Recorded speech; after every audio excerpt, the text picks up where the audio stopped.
Hey guys, welcome back to AFK Journey. In today's video, we are going through a massively changed, updated tier list. And before we get into it, we are going to do another giveaway in this one. So just be subscribed and leave a comment. You'll go in the draw for a $100 giveaway. I've just announced the winner of the previous giveaway over in the community post if you want to check that. But this one, there is, like I said, there is a lot of changes going into this season, but this does need to be taken with a massive grain of salt because we basically, the Pioneer server, that test server that they built where you had everything maxed, is already over. So it's based on testing from that. We've got obviously lost the old seasonal skills from the previous season. We've got new charm abilities in this season.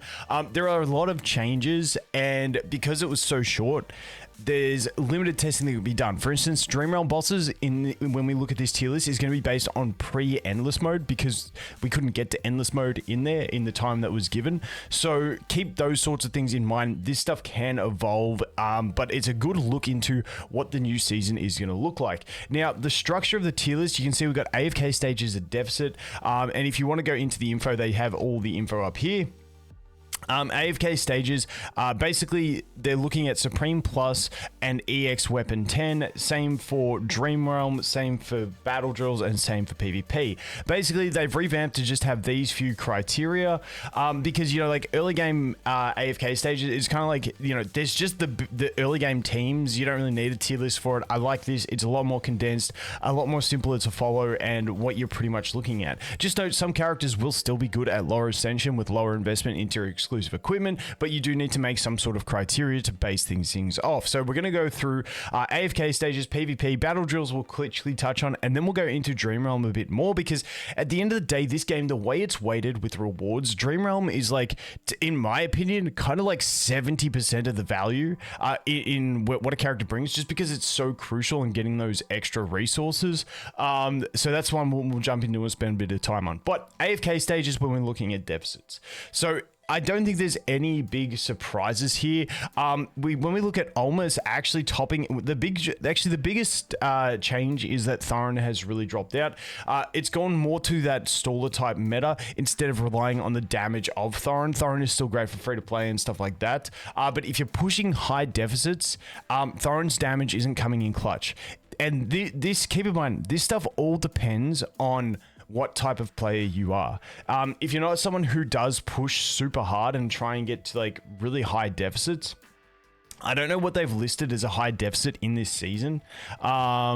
Yeah, they haven't really put it, because keep in mind, at a new season, you know, maybe you're only at a 2-3x deficit, but later on that could be similar to like a 5x deficit. So I don't know what they've put it as, but you know, when you're pushing, if you're someone who doesn't spend hours upon hours in AFK stages, you will still get away with some of the standard teams, which are still pretty much what the meta is anyway. So like I said, Thorin is getting a big drop down there, and now we're looking for the actual tanky tanks to go ahead and do this. Almost has his great synergy with Iron for rooting enemies in those control-based teams. Scarlita has always been a factor, like an amazing factor in AFK stages as well, from basically probably like the second week when we found the Scarlita team. She's been fantastic.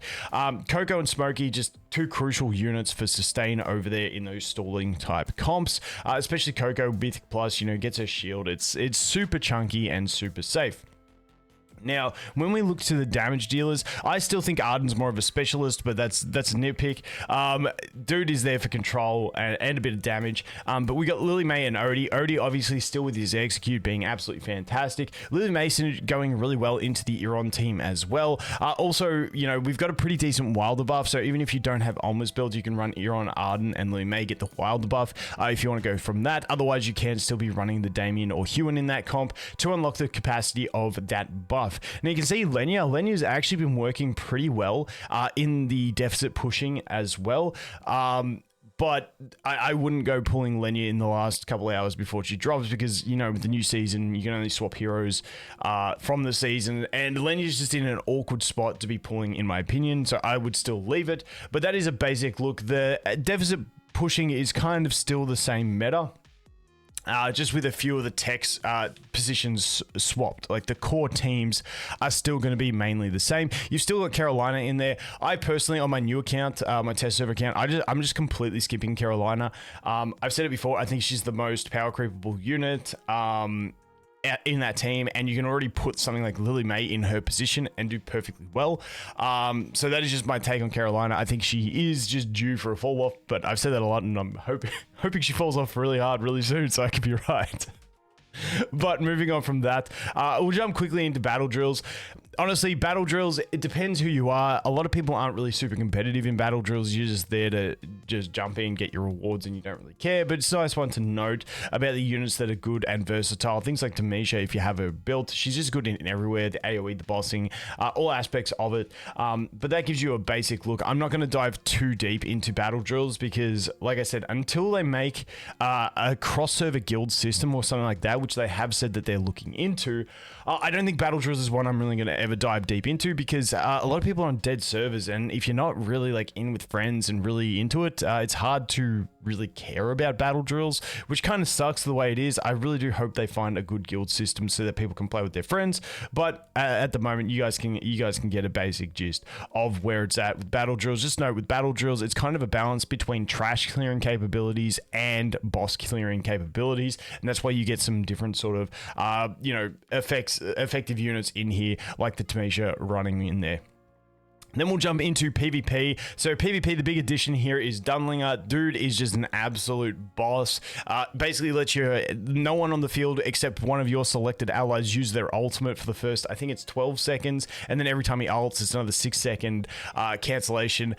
Basically over on that Pioneer server, it was Dunlinger, Scarletta, and Dionel just demolishing the meta. And keep in mind, once again, this is based off of Giga Whale meta, so if you get on a more free-to-play server, some of these other units like Iron's going to come back up because you don't have the other viable units. But yeah, in general, that's what we are looking at. Some people using the Vala for the counter capabilities as well. But in general, I don't think there's any massive surprises over there. Iron dropping the tier just because everything Lily May, Dunlinger, it's just Iron is still like the free-to-play meta, and then everything else is just being built to counter that meta is essentially the way I look at PvP at the moment, and that's where it's working out. And if you don't have the Giga Whale meta, well, you're still going to be running the Iron and just getting countered by the Giga Whales. I'll try and find some more free-to-play friendly options to counter these Giga Whale teams when we get into the season, but that's pretty much what I am seeing PvP as being. It's like, do you have whale capacity to completely counter Iron with Dunlinger, Scarletta, DNL, or do you just use the Iron? Is pretty much where it's at. But now let's jump over into the Dream Realm. We're going to go into the Dream Realm only mode, where this gives you the individual ratings for the different sections. Now you can see here Mikola going S+ in absolutely everything, which is actually fantastic. And keep in mind, you can have her at 1 copy and she is still super strong in the bossing capabilities. She doesn't lose out on too much damage by not being fully built, and as long as she can survive the boss, she's good. But even if she dies, her field still stays up, so she still gives the attack buff. You're just losing the haste and all those extra defenses and healing and stuff like that. So Mikola, an absolutely fantastic one to have on your wish list. Me personally, I'm going to have to talk to some people on what they reckon for recommendations. I'm still going for Shakir Mythic Plus before I go for Mikola on the wish list, because obviously I'm going Smokey still, because on a new account, Smokey's just super clutch to Mythic Plus. But then I will swap over to Mikola, just because Shakira is useless without Mythic Plus, whereas Mikola is good the whole way through. But that's a conversation for another day. Next one you can see is Taylene going up to the second best overall unit in placements. I think she's equal. No, I don't know why she's there. She's not second best because Lily May's SS 2 S's instead of 2 A's. Anyway, I don't know how this thing calculates where they go, but Taylene working super well. We saw her working well in the previous season. And a new seasonal charm skill is pretty solid as well. And keeping in mind, a lot of other units had great seasonal skills, and now those are gone. Things like Scarletta had the great amplification seasonal skill, and now she's lost that, so she's dropped. Where's Scarletta? Bro? Where is dude? Scarletta, A's and B's. She was S pluses. She was best in slots in teams, and now you can see that. But once again, before we get too deep, you got to keep in mind that this is pre-endless mode. Pre-endless mode always favors magical and physical damage, and then endless mode kind of goes back to that true damage state, which Lily May is always going to be good because she also has the true damage, but she's just insane on multipliers essentially. But when we look at things like Marilee and Corrin, you can see that they're just down in the dumps. If you remember from the previous season, this was the same thing, and then they came back. But I don't think these two are going to come back as strong this time around, because we've just got some better options and some great seasonal charm skills that are going to take into effect. And I don't really think they're going to come back in a big way, but we'll have to wait and see. So we are seeing, obviously, the Lily May as the damage dealer. Rainier as, your standard damage amplification, still holding that role that he does pretty well. We do have Sinbad that's working well in a couple fights. You can see down here, he's got a couple S pluses down there. You can see the big fall off is Freyesto. Freyesto was basically best in slot in every team last season, dropping off massively. Once again, it could be due to the state of the pre-endless mode. We'll have to wait and see. Lenya working really well in some of the melee bosses where we're using sort of more melee comps, and she's got the movement. And you can see basically wherever Lenya is doing well, Shakir is doing well as well. Where I think Shakir in endless will continue to do well in those fights, whereas Lenya may drop off due to the endless mode scalings. However, there is one boss which is awesome, and I will go through videos on all these bosses in the future, where she's going to be super clutch because of the stunning capacity that she brings is absolutely huge. But that's going to be more of a tech pick. And as you can see, we still got things like Kruger performing well in the pre-endless mode. Whether he keeps performing so well in the endless mode, we'll have to wait and see. But that is basically what we're looking at. Mikola being the shining star of this one, who's getting a run in every team just due to that buffing capacity. Also, honestly, she can take aggro as well, which is basically dropping Thorin down. Thorin's still going to be a huge unit for free-to-players who don't have everything built, because not only does he put some damage amplification on, which is not as good as something like Rainier, but he also does act as a tank in case you do maybe have a more squishy Mikola. He can take the heat for her so she's not getting targeted and dying. There is all those strategies involved, but definitely it's been a massive shakeup in the Dream Realm state of the game. But once again, we got to wait and see when it gets to endless to see where it completely pans out. But I'd say the biggest winner in this season is going to be Mikola and Taylene. I feel like have had the biggest wins in this season. Mikola basically just confirming her spot as a really solid sustainer. But once again, the thing that I love most about Mikola is that if for a free-to-play, you can make her work at one copy. And that is an absolutely huge thing. You can see we do have a massive roster of bosses, so it is a long time between sweeping through these bosses again. But, what is it, 7 now? Go with the days of the week. 1, 2, 3, 4, 5. Wait, 1, 2, 3, 4, 5, 6, 7, 8. Dude, I thought we were going to be perfect on the weekly. We're at 8. Dude, bosses are getting insane.